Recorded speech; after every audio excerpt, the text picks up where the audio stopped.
தையிட்டி பவானி வீதி தொடர்பான நீதிமன்ற கட்டளை இன்று எதிர்பார்ப்புகளுடன் காணி உரிமையாளர்கள். யாழ் பல்கலைக்கழக விரிவுரையாளரின் மரணம் கொலை வெளியான மருத்துவ அறிக்கை.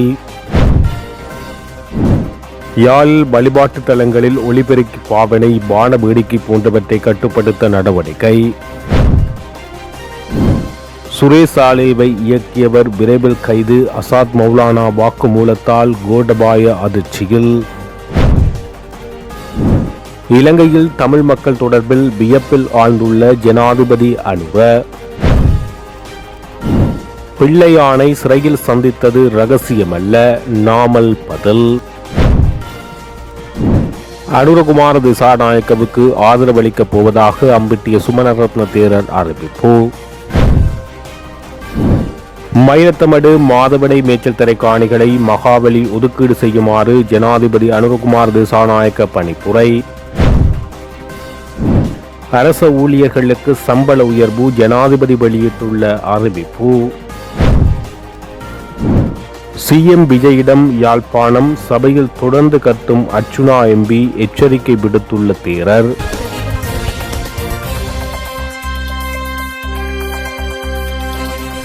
அடுத்த ஜனவரி மாதத்தில் அரசு ஊழியர்களுக்கான சம்பள உயர்வு வழங்கப்படும் என ஜனாதிபதி அனுரகுமார் திசாநாயக்க தெரிவித்தார். மட்டக்களப்பில் நேற்று இடம்பெற்ற நிகழ்வு ஒன்றில் கலந்து கொண்டு உரையாற்றும் போது அவர் இதனை தெரிவித்தார். அத்தோடு அரசு சேவையின் சம்பள உயர்வு 3 கட்டங்களாக மேற்கொள்ளப்பட்டுள்ளதாக குறிப்பிட்ட ஜனாதிபதி இன்னும் தீர்க்கப்பட வேண்டிய பெரிய பிரச்சனைகள் பல உள்ளதாக சுட்டிக்காட்டினார். இதன்போது கருத்து வெளியிட்ட அவர், எங்களுக்கு ஒரு வலுவான அரசு சேவை தேவைப்படுகிறது. எமது காவல்துறையினர், முப்படைகள் மற்றும் அரசாங்க அதிபர் முதல் அடிமட்ட ஊழியர்கள் வரை ஒரு வலுவான அரசு சேவை அவசியமாகும். நாங்கள் அதற்காகவே உழைத்து வருகிறோம்.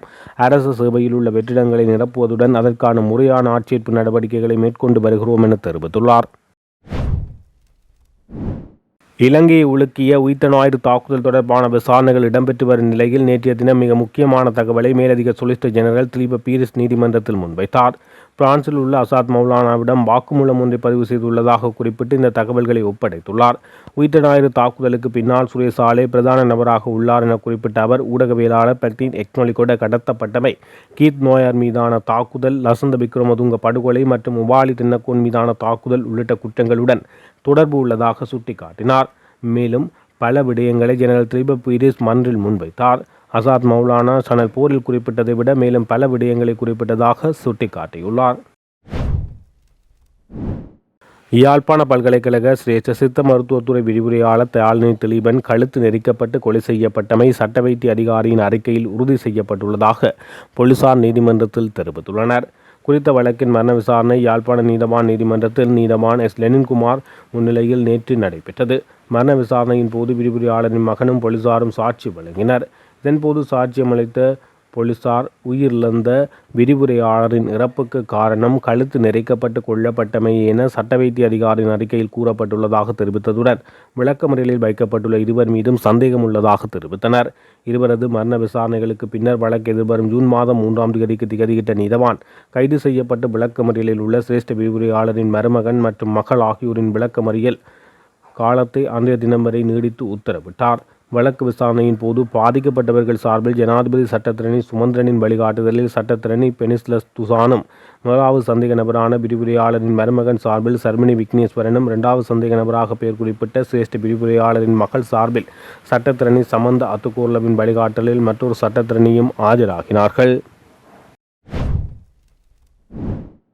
வரலாற்று சிறப்புமிக்க மன்னார் திருக்கேதீஸ்வர ஆலய வேதாந்த மகோத்சவ பெருவிழாவை முன்னிட்டு கொடியேற்றத்துக்கான கொடிச்சீலை யாழ்ப்பாணத்திலிருந்து நேற்றைய தினம் புதன்கிழமை மன்னார் திருக்கேஸ்வர ஆலயத்துக்கு எடுத்து வரப்பட்டது. திருக்கேஸ்வர ஆலய வேதாந்த மகோத்சவ பெருவிழா இன்றைய தினம் வியாழக்கிழமை இடம்பெறவுள்ள நிலையில் கொடிச்சீலை இன்றைய தினம் புதன்கிழமை சம்பிரதாயபூர்வமாக எடுத்து வரப்பட்டது. திருக்கேஸ்வர ஆலயத்துக்கு கொண்டு வரப்பட்ட குறித்த கொடிச்சீலை சம்பிரதாயபூர்வமாக கொடிச்சீலை வழங்குகின்றவர்களால் திருக்கேஸ்வர ஆலய பிரதம குரு மற்றும் ஆலய நிர்வாகத்தினரிடம் சம்பிரதாயபூர்வமாக ஒப்படைக்கப்பட்டது. யாழ்ப்பாணத்தில் பொதுமக்களுக்கு இடையூறு ஏற்படும் வகையில் ஒலிபெருக்கிகள் மூலம் அதிக ஒலி எழுப்பப்பட்டால் அதனை கட்டுப்படுத்த பிரதேச செயலாளர்கள் விரைந்து நடவடிக்கை எடுக்க வேண்டும் என மாவட்ட செயலாளர் மருதலிங்கம் பிரதீபன் அறிவுறுத்தியுள்ளார். யாழ்ப்பாணம் மாவட்ட சுற்றாடல் குழு கூட்டம் யாழ் மாவட்ட செயலாளர் தலைமையில் மாவட்ட செயலக மாநாட்டு மண்டபத்தில் நடைபெற்றது. இந்த கூட்டத்தில் தலைமையுரையாற்றிய மாவட்ட செயலாளர் மாவட்ட மட்டத்தில் இருக்கும் உள்ளூர் அதிகார சபைகள் கழிவு முகாமைத்துவம் மட்டுமன்றி சுற்றாடல் சார்ந்த சூழல் சார்ந்த பாதுகாப்பு நடவடிக்கைகளை முன்னெடுக்க வேண்டும். வழிபாட்டு தலங்கள் மற்றும் பொது நிகழ்வுகளில் பாவிக்கப்படும் ஒலிபெருக்கிகள் அனுமதிக்கப்பட்ட கட்டுப்பாடுகளையும் மீறி பொதுமக்களுக்கு குறிப்பாக மாணவர்கள் நோயாளிகளுக்கு இடையூறு ஏற்படும் வகையில் பெரும் ஒலி எழுப்பப்படுவதாக பல முறைப்பாடுகள் கிடைக்கப்பெற்று வருகிறது. அதிக ஒலி எழுப்பப்பட்டால் கிராம அலுவலர் ஊடாக அதனை கட்டுப்படுத்தும் பொறுப்பினை பிரதேச செயலாளர்கள் ஏற்க வேண்டும்.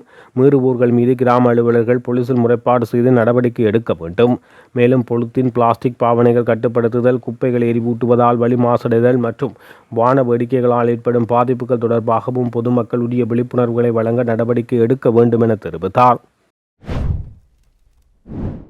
இலங்கையில் தமிழ் மக்களின் வாசிப்பு மீதான ஆர்வத்துக்கு ஜனாதிபதி அனுரகுமார திசாநாயக்க தனது பாராட்டை தெரிவித்தார்.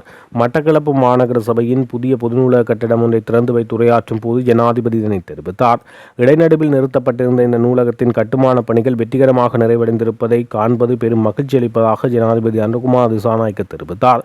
இந்த நிகழ்வுக்கு இணையாக பொது நூலகத்தின் உத்தியோகபூர்வ இணையதளமும் ஜனாதிபதியினால் அங்குரார்ப்பணம் செய்து வைக்கப்பட்டது.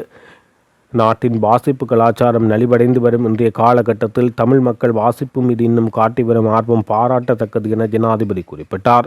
ஒரு நூலகத்தை திறப்பது என்பது ஒரு சிறைச்சாலையின் தேவையை இல்லாது செய்வதற்கு சமமாகும். இந்த புதிய பொது நூலக கட்டடம் திறக்கப்பட்டதன் மூலம் தமிழ் மக்களின் புத்தக வாசிப்பு கலாச்சாரத்தை முன்னோக்கி கொண்டு செல்வது ஊக்குவிக்கப்படும் என தெரிவித்தார். தையிட்டியில் சட்டவிரோத விகாரை அமைந்துள்ள காணிக்குள் கையகப்படுத்தப்பட்டுள்ள பிரதேச சபைக்கு சொந்தமான வீதியினை மீட்கும் முகமாக வீதிக்கு குறுக்காக அமைக்கப்பட்டுள்ள வேலியை வலிவடக்கு பிரதேச சபையினர் அகற்ற அனுமதிப்பதா தடை விதிப்பதா என்பது தொடர்பிலான கட்டளை இன்றைய தினம் வியாழக்கிழமை மல்லாகம் நீதவான் நீதிமன்றம் வழங்க உள்ளது. விகாரை அமைந்துள்ள பகுதிக்குள் வலிவடக்கு பிரதேச சபைக்கு சொந்தமான பவானி வீதி காணப்படுகிறது. குறித்த வீதியை விடுவிக்கும் நோக்குடன் கடந்த ஏப்ரல் மாதம் 28ஆம் தேதி வீதி அளவீடு செய்யப்பட்டது. அதனை அடுத்து குறித்த வீதியை மறைத்து அடைக்கப்பட்டுள்ள வேலியை விகாராதிபதி அகற்ற வேண்டும் எனவும் தவறும் பட்சத்தில் பிரதேச சபை வேலியை அகற்றும் செலவீனத்தை விகாராதிபதி பிரதேச சபைக்கு வழங்க வேண்டும் என தவிசாளர் கடிதம் மூலம் விகாராதிபதிக்கு அறிவித்திருந்தார். இதனை அடுத்து பிரதேச சபை விகாரை வேலியை அடார்த்தாக அகற்ற முற்படுவதாக பலாலி போலீஸ் நிலையத்தில் விகாராதிபதி முறைப்பாடு செய்தார். முறைப்பாட்டின் பிரகாரம் தவிசாளரை பலாலி போலீஸ் அழைத்து வேலியை அகற்றினால் இனங்களுக்கு இடையில் பிரச்சனை ஏற்பட்டு நல்லிணக்கத்துக்கு பாதிப்பு ஏற்படும், எனவே வேலியை அகற்றும் பணிகளை கைவிட வேண்டும் என அச்சுறுத்தும் தொனியில் தெரிவித்தனர். இதற்கு தவிசாளர் மறுப்பு தெரிவித்து பிரதேச சபைக்கு சொந்தமான வீதியை விகாராதிபதியை அடர்த்தாக கையகப்படுத்தி வைத்திருப்பதாகவும் வீதியை விடுவிக்க நடவடிக்கை எடுப்போம் என உறுதியாக கூறியிருந்தமை குறிப்பிடத்தக்கது. இந்த நிலையில் கடந்த 8ஆம் தேதி வலிவடக்கு பிரதேச சபை வீதியை மீட்கும் பணியை கைவிட வேண்டும் என அதற்கு எதிராக நீதிமன்றம் தடை உத்தரவு வழங்க வேண்டும் என பலாலி போலீசார் மல்லாகம் நீதிமன்றத்தில் மனு தாக்கல் செய்தமையை அடிப்படையாக கொண்டு இந்த வழக்கு தற்போது விசாரணைக்கு உட்படுத்தப்பட்டு வருகிறது. தமிழ் மக்கள் விடுதலை புலிகள் கட்சியின் தலைவர் சிவனேசதுரை சந்திரகாந்தன் எனப்படும் பிள்ளையானை நாம் சிறைச்சாலையில் சந்தித்தமை ரகசியமல்ல என ஸ்ரீலங்கா பொதுஜன முன்னணியின் தேசிய அமைப்பாளரும் பாராளுமன்ற உறுப்பினருமான நாமல் ராஜபக்ச தெரிவித்தார். சிறைச்சாலையில் சந்திக்க சென்றமை தொடர்பாக குற்றப்புலனாய்வு திணைக்களம் நீதிமன்றத்துக்கு அறிக்கை சமர்ப்பித்திருப்பது ஒரு அரசியல் ஊடக நாடகம் என சுட்டிக்காட்டினார். அத்துடன் பிள்ளையான் தற்போது தடுப்பு காவலில் வைக்கப்பட்டுள்ளமை உயிர்த்த ஞாயிறு பயங்கரவாத தாக்குதல் சம்பவம் தொடர்பில் அல்ல எனவும் தற்போதைய அரசாங்கம் இவ்வாறான ஊடக நாடகங்கள் மூலம் அரசியல் எதிரிகளை இலக்கு வைத்து உள்நோக்கத்துடன் செயற்படுவதாக சுட்டிக்காட்டினார். ஊடகங்கள் வாயிலாக இந்த செய்தியை அறிந்த பின்னர் தனது உத்தியோகபூர்வ எக்ஸ் சமூக வலைதள பக்கத்தில் வெளியிட்டுள்ள விசேட பதிவில் அவர் இதனை தெரிவித்தார். 2018-19 காலப்பகுதியில் தமிழ் மக்கள் விடுதலை புலிகள் கட்சியின் தலைவர் சிவனேசதுரை சந்திரகாந்தன் சிறையில் இருந்தபோது நான் அவரை சந்திக்க சென்றது ஒரு ரகசியமான விடயம் அல்ல. உண்மையில் நான் அங்கு சென்றமைக்கான சிறைச்சாலை பதிவுகளை எப்போது வேண்டுமானாலும் பெற்றுக்கொள்ள முடியும் என தெரிவித்தார். அந்த காலகட்டத்தில் அவர் 2015 ஜனாதிபதி தேர்தலிலும் 2018 உள்ளூராட்சி மன்ற தேர்தலிலும் போட்டியிட்டு எமது கூட்டணியின் பங்காளியாக இருந்தார் என குறிப்பிட்டுள்ளார். அறிய கிடைத்துள்ள தகவலின்படி உயிர்த்த ஞாயிறு தாக்குதல் குறித்து விசாரணை நடத்துவதற்காக குற்றப்புலனாய்வு திணைக்களம் பிரான்ஸ் வரை சென்றுள்ளது. இது அரசாங்கத்தின் முன்னுரிமைகள் குறித்து கடுமையான கேள்விகளை எழுப்புகிறது என தெரிவித்துள்ளார். தாம் பிள்ளையானை சந்தித்ததை உறுதிப்படுத்துவதற்காகவே அதிகாரிகள் இவ்வளவு தூரம் பயணித்தார்கள் என்றால் அது அப்பட்டமான பொதுப்பண விரயம் என அவர் தெரிவித்தார். எனக்கு தெரிந்தவரை பிள்ளையான் தற்போது தடுப்பு காவலில் வைக்கப்பட்டுள்ளது உயிர்த்த ஞாயிறு தாக்குதல் தொடர்பில் அல்ல. அப்படியாயின் அரசாங்கம் இவ்வாறான ஊடக நாடகங்களை நடத்தி யாரை திருப்திப்படுத்த முயல்கிறது என கேள்வி எழுப்பினார். தேசிய மக்கள் சக்தியும் பல்வேறு சந்தர்ப்பங்களில் உயிர்த்த ஞாயிறு தாக்குதல் குறித்து பல கதைகளை சமூகமயமாக்கியுள்ளது என குற்றம் சாட்டியுள்ளார். அரசாங்கம் தற்போது இந்த துயரத்தை அரசியல் எதிரிகளை இலக்கு வைப்பதற்கு பயன்படுத்த முயலுமானால் அது இன்னமும் உண்மையான பதில்களையும் நீதியையும் எதிர்பார்த்து காத்திருக்கும் பாதிக்கப்பட்ட மக்களுக்கும் அவர்களின் குடும்ப உறுப்பினர்களுக்கும் இழைக்கப்படும் அநீதியாகும் என தெரிவித்தார். எந்தவொரு நியாயமான விசாரணைக்கு முகம் கொடுக்க நாம் எப்போதும் தயாராக இருக்கிறோம். அத்துடன் நிலவும் சந்தேகங்களை வெளிப்படைத்தன்மையுடன் தீர்த்துக் கொள்வதற்கு குற்றப்புலனாய்வு திணைக்களத்துக்கு அது முழுமையான ஒத்துழைப்பை வழங்குவோம் என குறிப்பிட்டுள்ளார். எரிபொருள் விலைகளை குறைக்கக்கூடிய சாத்தியமில்லை என இலங்கை பெட்ரோலிய கூட்டுத்தாபனம் தெரிவித்துள்ளது. இலங்கையில் தற்போதுள்ள எரிபொருள் கையிருப்பு எதிர்வரும் ஜூலை மாதம் வரை போதுமானதாக இருக்கும் எனவும் செப்டம்பர் மாதம் வரையிலான எரிபொருள் இறக்குமதிக்கு ஏற்கனவே ஒழுங்கு செய்யப்பட்டுள்ளதாக தெரிவித்துள்ளது. இந்த விடயங்களை இலங்கை பெட்ரோலிய கூட்டுத்தாபனத்தின் முகாமைத்துவ பணிப்பாளர் மயூர நித்திகுமார ஊடகங்களிடம் தெரிவித்தார். தற்போதைய உலகளாவிய சூழ்நிலை காரணமாக எரிபொருள் விலைகள் அதிகரித்துள்ள போதிலும் வழக்கமான நடைமுறையின் கீழ் மாதந்தோறும் மேற்கொள்ளப்படும் விலை திருத்தத்தை தவிர மேலதிகமாக எரிபொருள் விலையை திருத்துவதற்கு எந்தவொரு எதிர்பார்ப்பும் இல்லை என அவர் குறிப்பிட்டார்.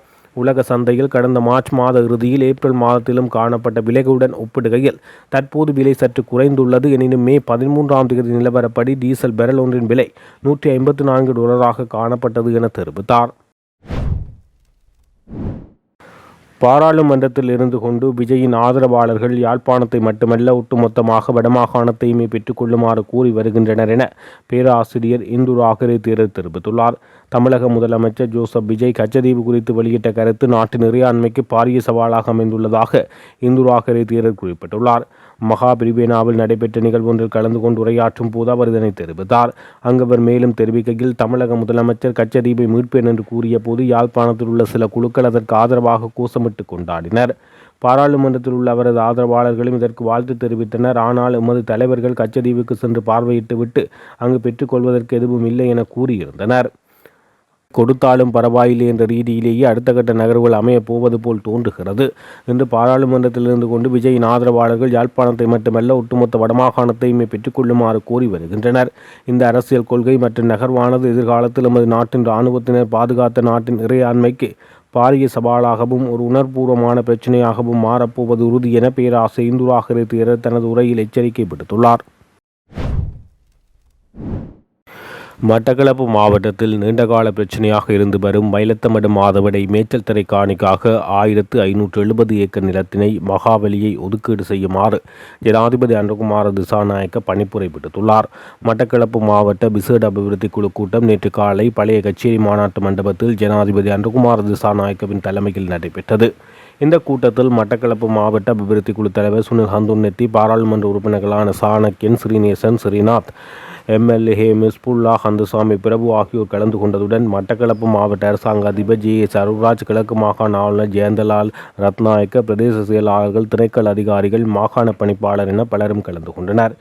கடந்த ஆண்டு மட்டக்களப்பு மாவட்டத்தில் ஒதுக்கப்பட்ட 10,900 மில்லியன் ரூபாய் நிதி ஒதுக்கீட்டில் முன்னெடுக்கப்பட்ட 2,306 வேலை திட்டங்கள் தொடர்பிலும் இந்த ஆண்டு 8,625 மில்லியன் ரூபாய் செலவில் முன்னெடுக்கப்பட்டுள்ள வேலை திட்டங்கள் தொடர்பில் இதன்போது விரிவாக ஆராயப்பட்டது.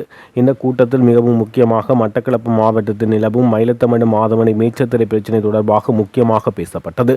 இதன்போது இந்த பிரச்சினை தொடர்பில் உரிய திணைக்கள அதிகாரிகளிடம் விடயங்களை கேட்டறிந்த ஜனாதிபதி அதனைத் தொடர்ந்து மகாவலி திணைக்களத்திடம் ஜனாதிபதி அவர்கள் 1,570 ஏக்கர் நிலப்பரப்பினை உடனடியாக விடுவித்து மேய்ச்சல் தரைக்கு வழங்கும்படியும் அதற்கான நடவடிக்கைகளை முன்னெடுக்குமாறு ஜனாதிபதி உத்தரவிட்டார்.